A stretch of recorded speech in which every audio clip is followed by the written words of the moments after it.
pharma is a $1 trillion industry, and no one in the world spends more on prescription drugs than Americans.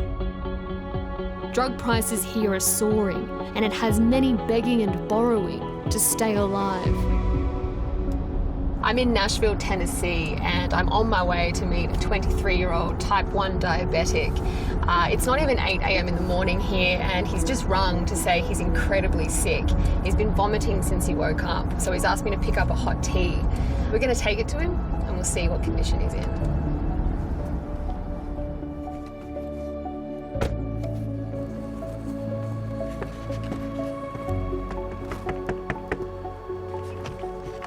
Hey, how you doing, buddy?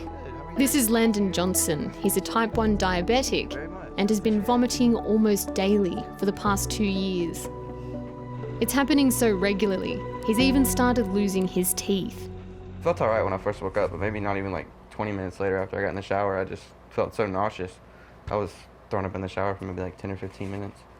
So this is pretty much my life in here. This is usually where I get sick, but... This is your room? Mm-hmm.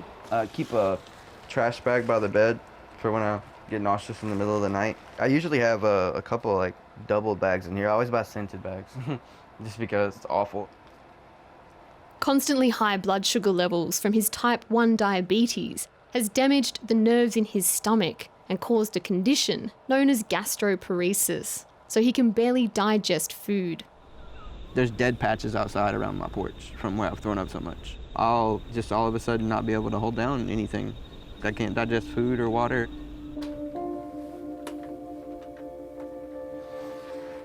Landon is so sick because he isn't getting enough insulin, the drug that diabetics rely on to reduce blood sugar levels. Well, 364 is not a good reading. That's probably why I was sick this morning. So what is a normal reading meant to be? For a normal person that's not a diabetic, a blood sugar reading that's normal would be like 80 to 120. Wow. And mine's 364, so yeah, that's not awesome. Not at all. If I let it set too long, I would be in the hospital. Landon tells me he recently aged off state welfare insurance, which means now he's uninsured. Earning just $9.50 an hour at a nearby gas station, he says he can't afford insulin. That was fun. So I actually tried to stock up on as much insulin as I could. It's a good idea to go. In the kitchen, he shows me his supplies that are running out. You've only got 4 pens. 4 pens and this half vial. Wow. And that's it. And that may last me a month and a half at most. It's probably $500 to pick up a pack of 5 of these pens. And that's a lot. Are you worried about this running out right now? Oh, I think about that all the time. I think about that all day. This is my life in my hands. Quite literally. Around 7.5 million Americans rely on insulin, and it's had some of the largest increases in costs in recent years. The price of just one 10mm vial of Lantus, one of the most popular insulins on the market, has shot up from just $35 in 2001 to $270 today. Yeah. Do you worry that this could kill you? I mean, that's yes. Just yes.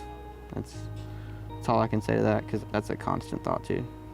Just that I'm gonna pass away before I'm old enough for that to make sense, you know?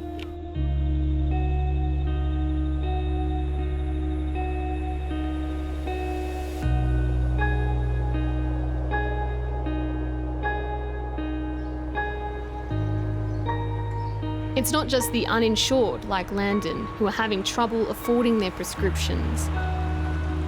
Almost half of insured US adults under 65 are on high deductible plans, so it only kicks in after they've spent thousands of dollars. This is Antavia's area over here, the life of Antavia.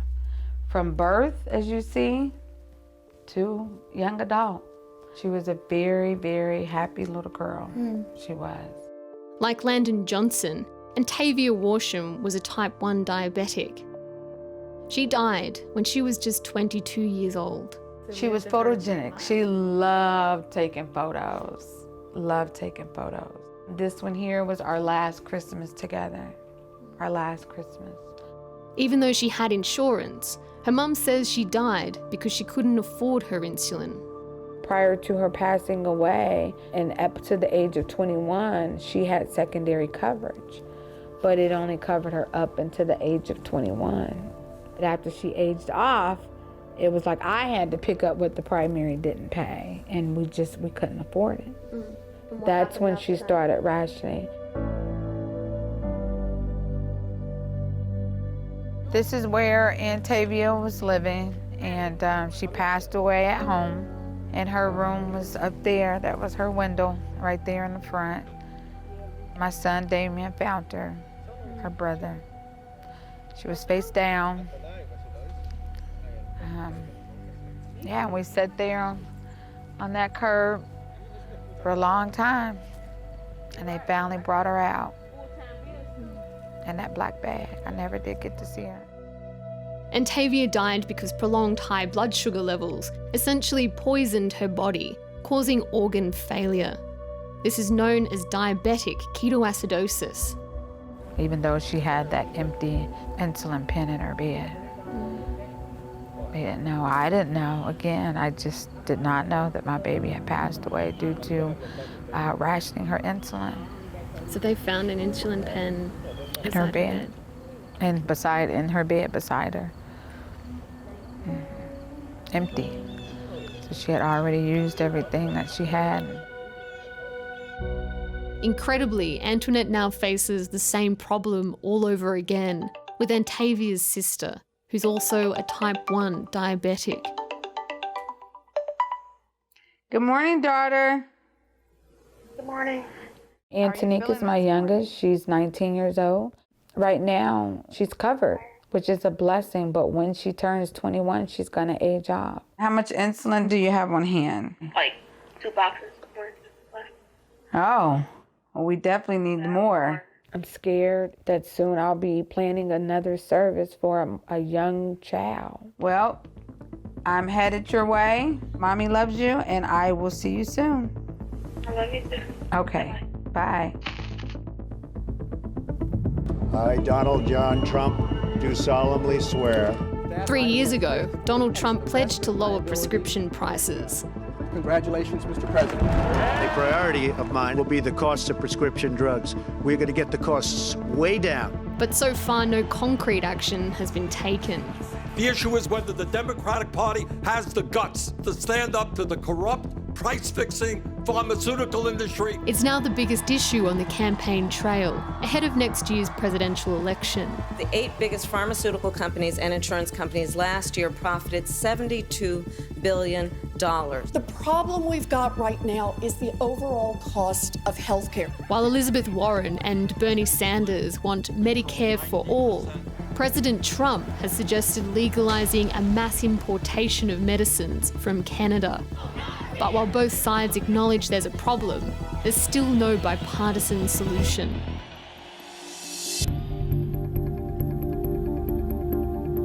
Good morning, Antonique. Mommy missed you so much. Are you ready to go to Canada? Yep. This is Callie. Hi, nice to meet you. Nice to meet you too. Until there is, Antoinette and Antonique are taking matters into their own hands.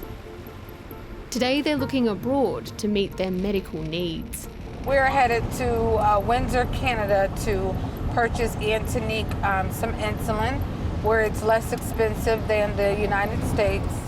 So what are you hoping to find out exactly when you get to the other side? Difference in price for my own knowledge and Antonique's knowledge, so that if laws are not changed soon and the pharmaceutical companies do not lower their drug prices in the United States, me and Antonique will know how much we would have to pay in Canada. Have you ever done this before? I have never done this before. I feel like I'm doing what needs to be done for my daughter to stay alive. The Canadian border is a 2-hour drive from Antonique's college. Insulin formulas are the same there, and they're made by the same manufacturers. The only thing that's different is the price. Hi. I just can't believe it was just that easy to cross over to Canada. Just on the other side, there are 20 pharmacies catering to medical tourists. At any one, Antonique can buy up to a 90-day supply of insulin for personal use only. Hi. Hello. Hi. We are here to purchase insulin today. Okay, which insulin? Novolog and Lantus. All right, just give me one moment. Okay, thank you. Okay, so I have some ice packs for you. So we have our box of Lantus and Novolog? Yep. Yes, sir, please. Okay. So it's 90 US for a solo start. Okay. We can afford that. We can afford $90 every month. So 65 plus 90 is $155 per month. Times 12 is $1,145 per year for her insulin. But in the United States, we pay this every 90 days. That's not fair to the United States of America, people. I'm just, that's mind-boggling. It breaks my heart. Are there a lot of Americans crossing the border to buy medications like this? Yes. We get many phone calls every day. We had someone driving like 18 hours because they couldn't fly.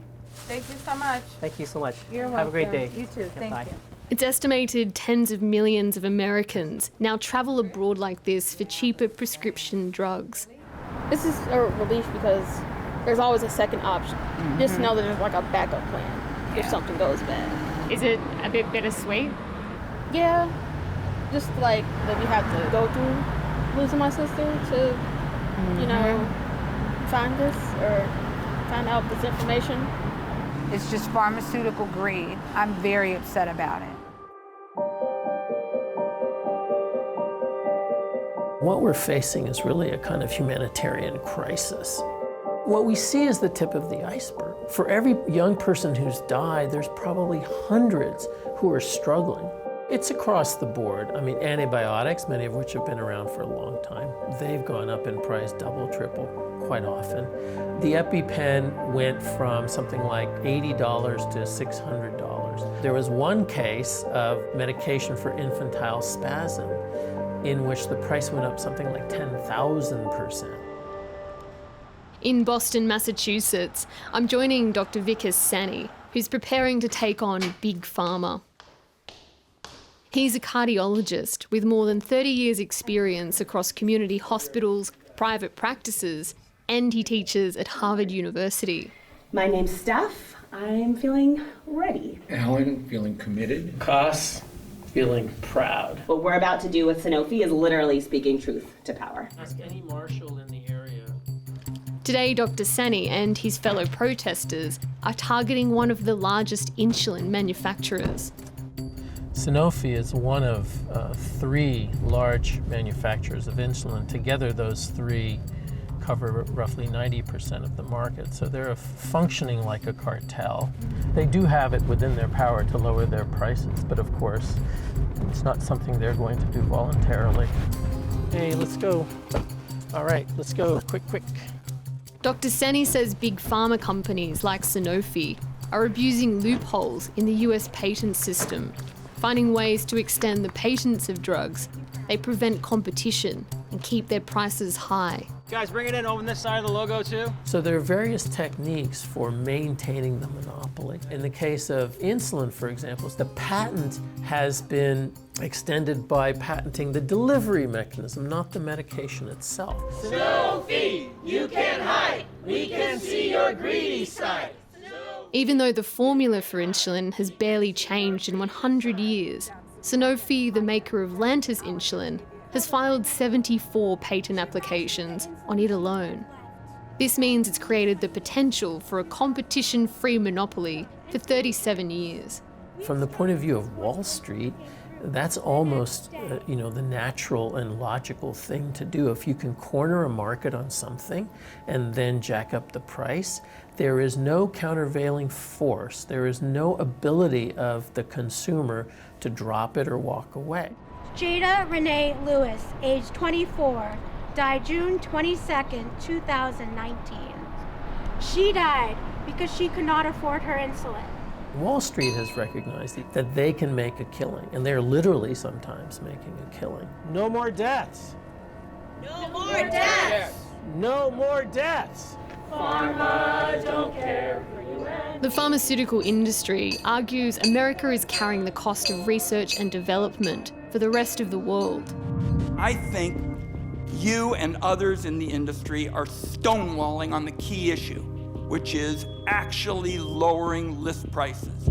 When called before Congress in February this year, executives from 7 of the world's largest pharmaceutical companies argued if Americans stopped paying their high prices, investment in innovative treatments would fall. We will not have a viable, predictable market that will allow people to continue to put the very large amounts of money up to find solutions to some of the hardest problems like Alzheimer's. In the future, we won't get these drugs. Hi, Josh. Hi, how are you? Callista, nice to meet you. Nice to meet you. This is not an industry like tobacco. It just isn't.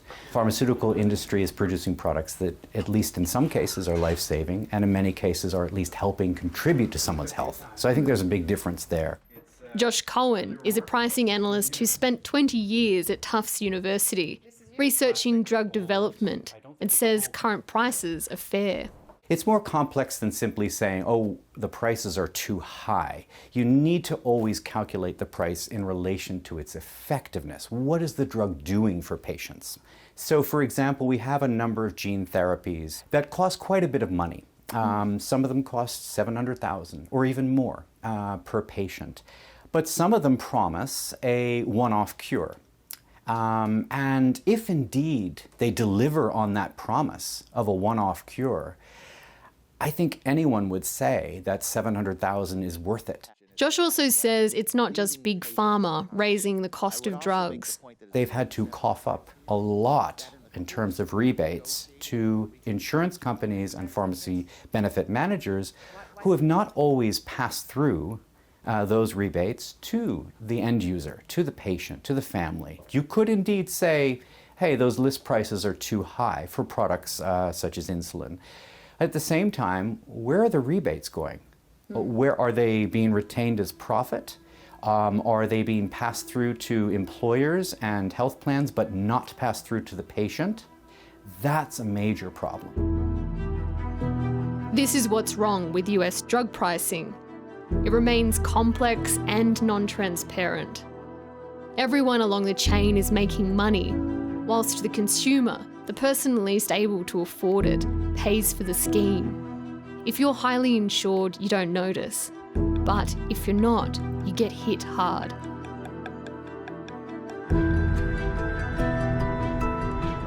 Until laws or the system change, everyday Americans who fall through the cracks are being forced to turn to the black market.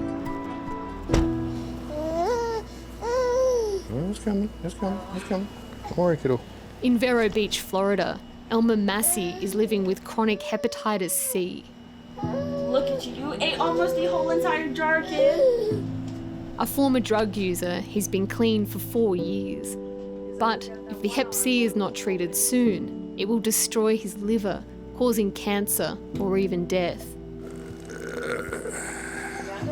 Yeah. I've had it for 5 to 10 years from what the doctor was saying and didn't even know it.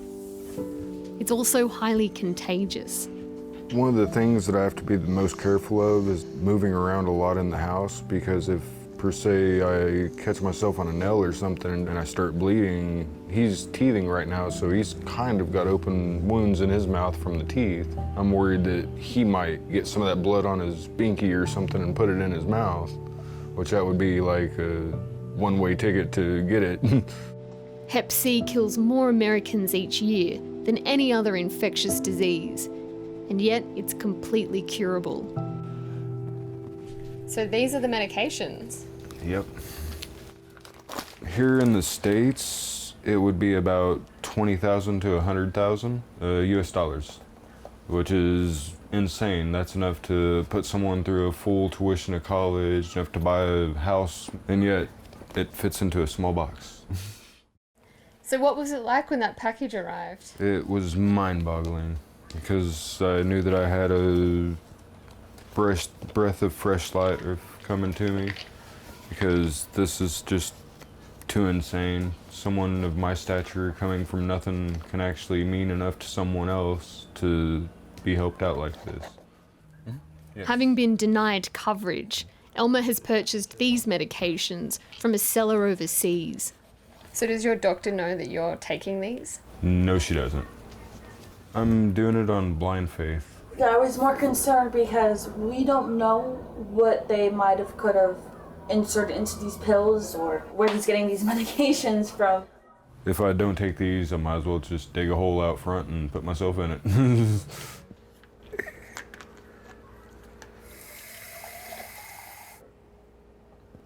As a full-time carer to his son, and with another child now on the way, Elma doesn't have a choice. Outside, he shows me how he found the seller online. This is the Hep C support group community. It's a Facebook group. Yes, which is very shocking. Yeah, in the group they actually call it a dragon slaying, where we beat the virus. So you'll see people like this, like, hey, my new dragon slayer arrived today, talking about the medication. And so how long did it take you to find out that you could actually purchase the medications that you needed through this Facebook group? I found out probably about a month and a half after being a part of the group. I kept seeing everyone mention Greg Jeffrey and how much they was praising him, so eventually I just started clicking on the little blue letters to hyperlink me to him. And that's when on his profile I actually found links to his blog site and started reading up on it and watching the Buyer Club videos. What do you think of Greg Jeffries? He's an angel put on earth. There's no way around that. As pharmaceutical drug prices skyrocket in the United States, ordinary people overseas are taking risks to try and help. I never thought that this story would lead me back home, but I've just touched down in Hobart, Tasmania, which is 15,000 kilometres away from the United States. And it's here that one man is taking on Big Pharma by smuggling medicines to those in need.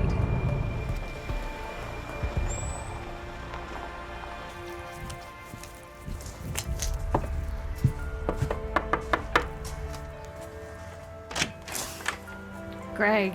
Callie. Nice to meet you. Thanks for having me. Greg Jeffries used to be an historian and teacher.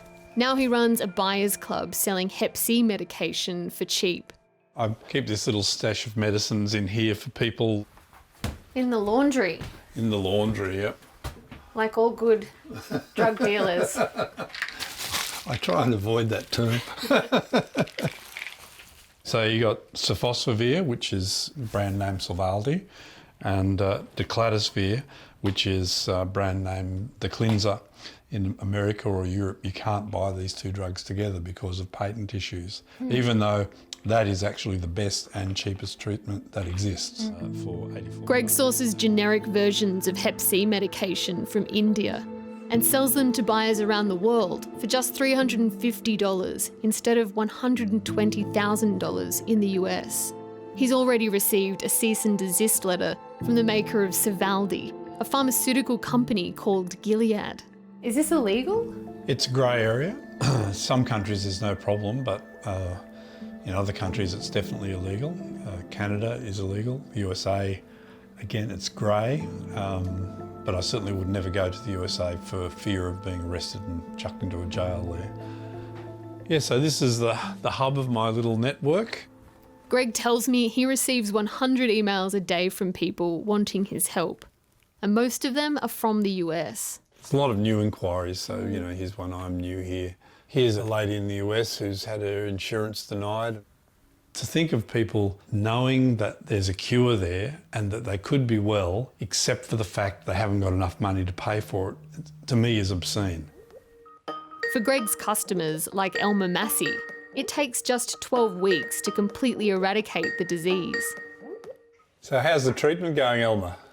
It's going pretty good. I believe I'm on day 19 or 20, I believe. You feeling better yet? Or are you feeling any benefits from it yet? noticed that I'm not as, like, physically tired, but I'm still kind of mentally drained, I guess. So why are you doing this? Because I had Hep C, because I thought I was going to die from Hep C. I've been there, I've felt the desperation, I've felt the hopelessness, I've felt the weight of having something living inside you that you know is slowly killing you. So I know how that feels, and that's why I'm doing what I'm doing. I'm looking forward to hearing the news when you're cured, huh? Oh yeah, hopefully I can slay this dragon. Yeah, I'm sure you will. I'm sure you will. Good to talk to you too. Yeah, see you, mate. Bye. Medicine shouldn't be about making huge profits. Medicine should be about giving people health.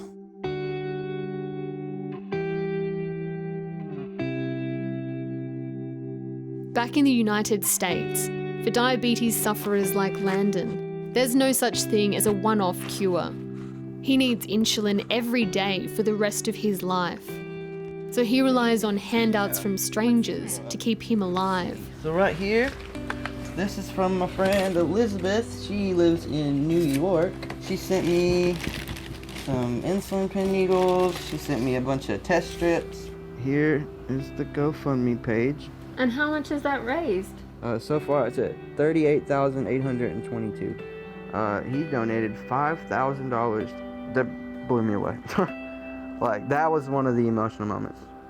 It's hard for me to imagine just someone being that generous, you know, because that's a lot.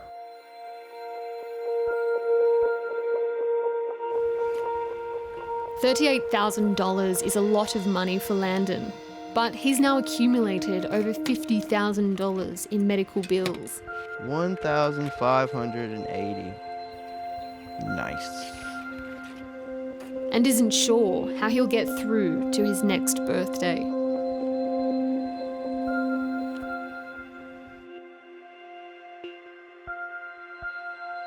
How are you all today?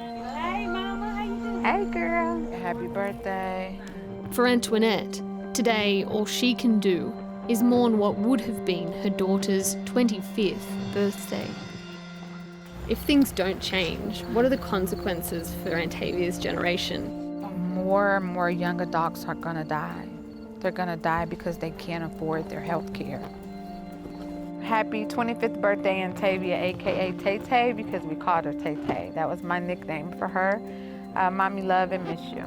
Happy birthday to you. Happy birthday. If you could sit down with big pharma company directors, CEOs, what would be the question that you want to put to them? How much is enough? That would be the question I would put to them. Have you no shame? 1, 2, 3. Happy birthday. Rest in heaven, Tay-Tay. Rest in heaven.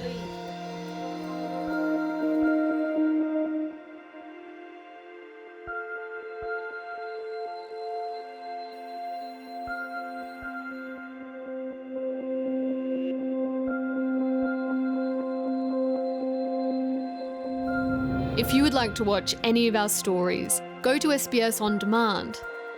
Dateline will return with new episodes in 2020.